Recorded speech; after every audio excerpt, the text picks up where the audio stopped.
Hello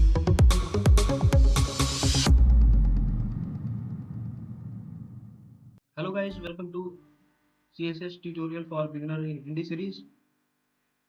दोस्तों पिछली video में आपने देखा डिफरेंट टाइप ऑफ सेलेक्टर्स के बारे में और CSS के सिंटेक्स के बारे में कि हम CSS को कैसे अपने वेब पेज पे कैसे यूज कर सकते हैं। दोस्तों आज की वीडियो में हम देखेंगे कि हम CSS को अपने वेब पेज पे कौन कौन से वे से हम इंसर्ट कर सकते हैं। तो चलिए देखते हैं।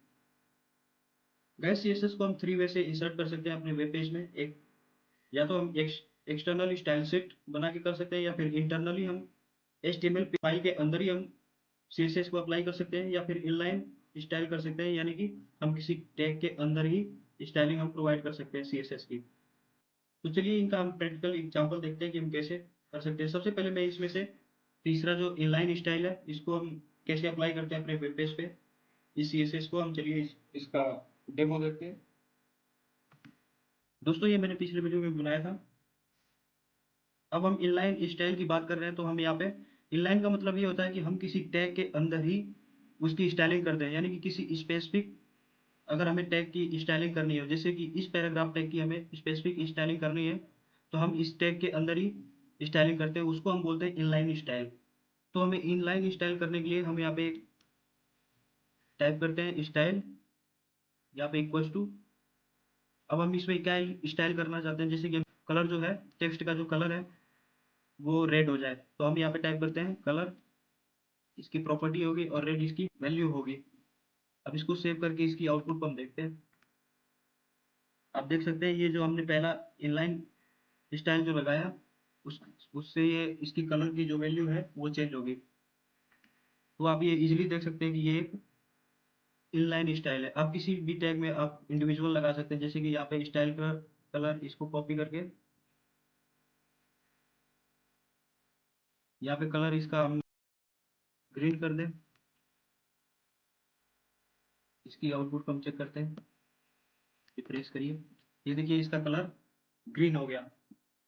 तो ये थी इनलाइन स्टाइलिंग, यानी कि हम किसी टैग के अगर अंदर ही, उसकी स्टार्टिंग टैग के अंदर ही हम उसकी स्टाइलिंग करते हैं, तो ये होती है इनलाइन स्टाइलिंग। अब हम देखते हैं इंटरनल स्टाइलिंग।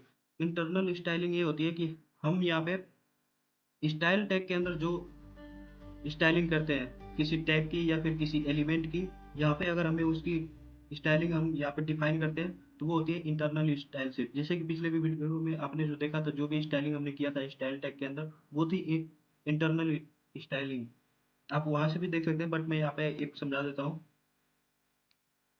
इंटरनल स्टाइलिंग को आप यहाँ पे सेलेक्टर्स के हेल्प से भी आप कर सकते हैं, जैसे कि मैंने पिछले वीडियो में आपको बताया था। अगर आपको नहीं पता सिलेक्टर क्या होता है, तो आप वहां से देख सकते हैं।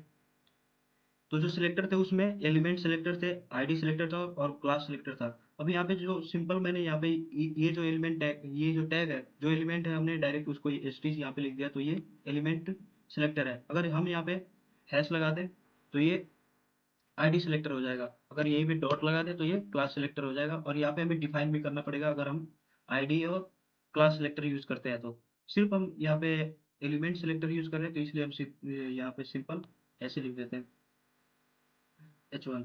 अब हम इसकी कलर को चेंज करना चाहते हैं, जैसे कि मैं यहाँ पे कर देता हूँ इसको ब्लू। इसकी कलर को ब्लू कर दिया। अब इसकी आउटपुट को चेक करते हैं। ये देखिए जो हमने H1 टैग में जो लिखा था ये ब्लू में हो गया। तो आप यहाँ पे देख सकते हैं कि ये जो इनलाइन स्टाइलिंग हुई है, इसकी वजह से ये इन सब का कलर ये रेड और ग्रीन था।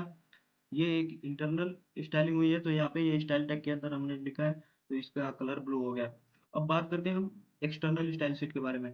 तो दोस्तों जब हम एक्सटर्नल स्टाइल शीट जब हम अपने वेब पेज पे इंसर्ट करना चाहते हैं, तो हमें एक नई फाइल क्रिएट करनी होती है जो CSS की फाइल होती है। फिर हम उसको अपने इस HTML पेज पे लिंक कर देते हैं। तो सबसे पहले आप यहाँ पे क्लिक करिए न्यू बटन पे।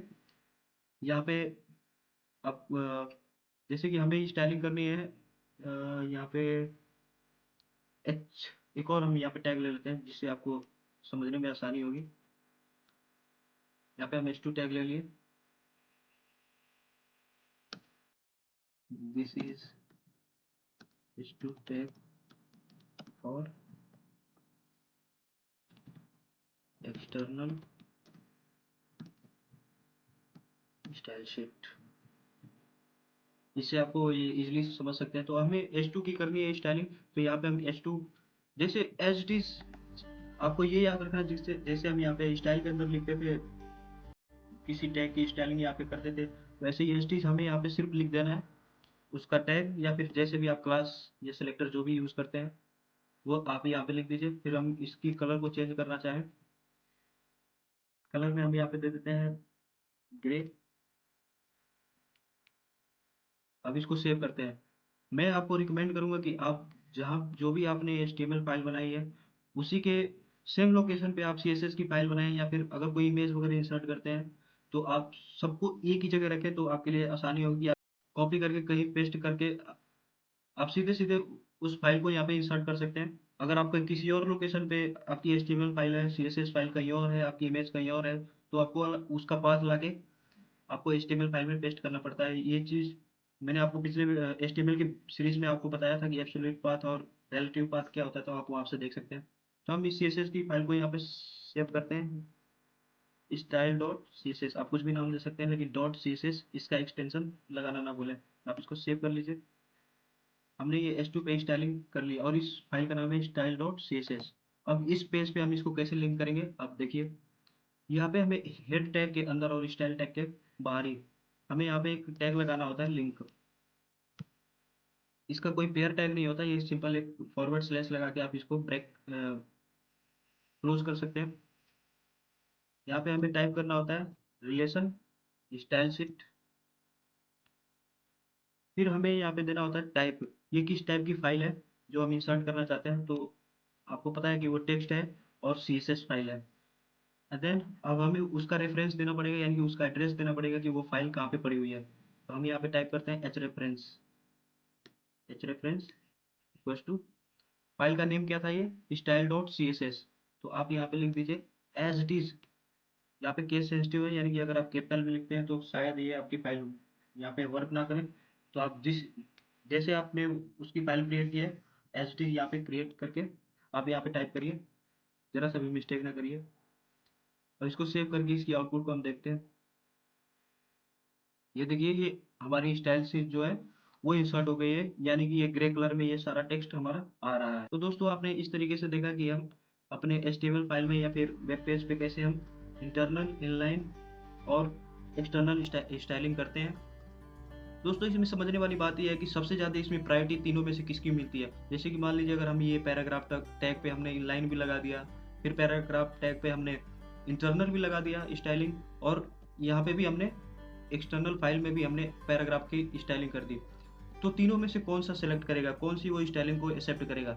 तो इसमें जो इनलाइन आपने जो स्टाइलिंग की है वो सबसे हाई प्रायोरिटी रखता है।